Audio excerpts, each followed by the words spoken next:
Now the Tesla Model S should be completely against petrol head religion. I should be a complete atheist against this car, but I really am not. Now, first impressions of the Model S are that it drives pretty much like any other automatic luxury saloon. The interior is extremely quiet because there is no engine going rah. It's just tyre noise, tyre roar, which, considering that these are massive 21-inch low rolling resistance tyres, is extremely minimal. The electric steering, you can have it however heavy you want. I've got it in sport mode at the moment. You can have it in comfort or standard. Sport mode, I feel, just makes it a little bit heavier, makes it feel a little bit more like a sports car. Because all the batteries are extremely low down in the car, you've got a really low center of gravity, which means you can take corners especially quickly. The only downside of taking a corner quickly in this car is that you've got these seats which don't really have side bolsters.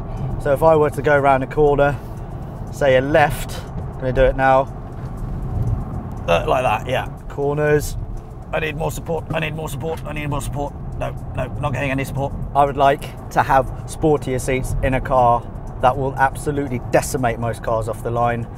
Don't forget, we've got 360 brake horsepower, 335 pound-foot of torque, and it will do 0 to 60 in 5.4 seconds. Now, this is only the P85 rear-wheel drive model. There's also a P85D, which is all-wheel drive, which I'm sure you guys have seen all over YouTube. I mean, that thing is going to be absolutely insane. This has got 360 brake horsepower. The P85D, get this, will have around 700 horsepower.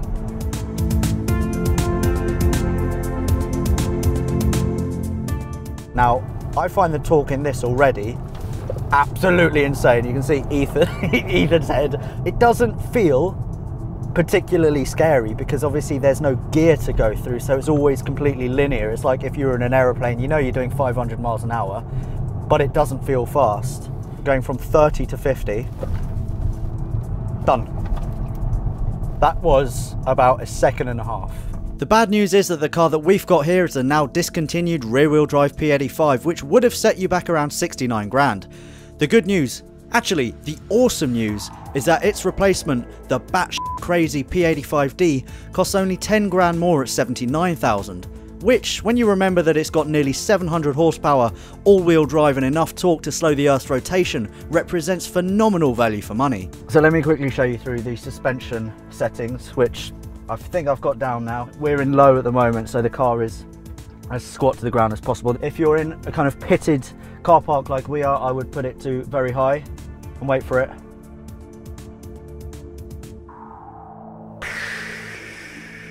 If I just drag that down, 100% open, boom, look at that. How cool is that? You can also control the sunroof from steering wheel buttons here. I'm not gonna mess with those, but yeah, sunroof is open.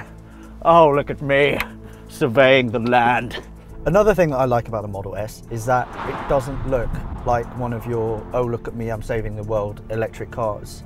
You got the Nissan Leaf with its weird bulgy eyes, and it just looks different. This just looks like an extremely expensive luxury car.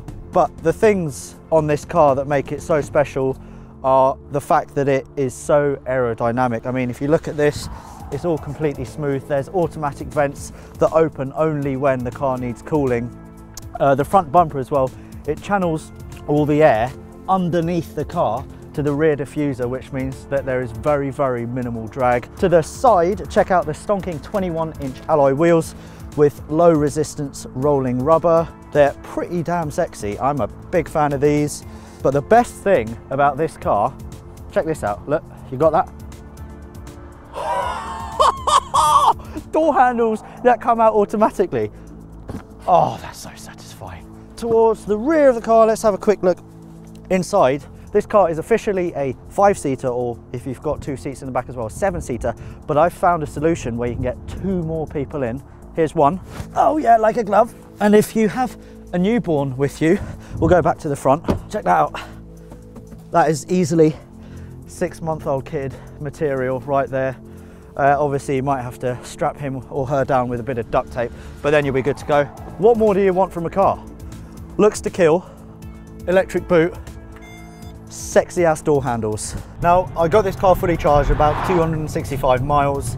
I've driven probably 50 miles now, bit of town, bit of motorway, a few hard accelerations. I've now got 154 miles left in the tank, which isn't too bad considering this is just a big RC car, but I can imagine being an owner, I would get a bit of range anxiety, especially if there were some unplanned trips that I needed to make.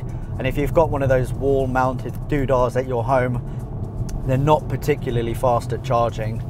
But if you go to a supercharger, then you can get your full charge in about half an hour, which is incredible. But if you don't live close, then yeah, range anxiety, that'd be real. I'll admit that when the guys in the office booked the P85 in for a week, I wasn't fussed on shooting a video on it. On paper, it didn't excite me. There's no manual gearbox, no orchestra of cylinders to keep me company, and I live in a flat which makes charging a huge pain in the arse. But the moment I stepped inside the Model S, I knew that I was wrong to hate. The materials and the finish are incredible, the flat floor means that there's loads of room for activities, and the gadgets arouse my inner Steve Jobs. And then there's a first moment when my eyeballs went fuzzy from punching the throttle. I remember swearing a lot at myself, and the last time that happened, I was racing an R34 Skyline GTR from the seat of an R35. So props to Tesla. The Model S is now the first car I'd look to if I wanted a saloon with supercar slaying performance.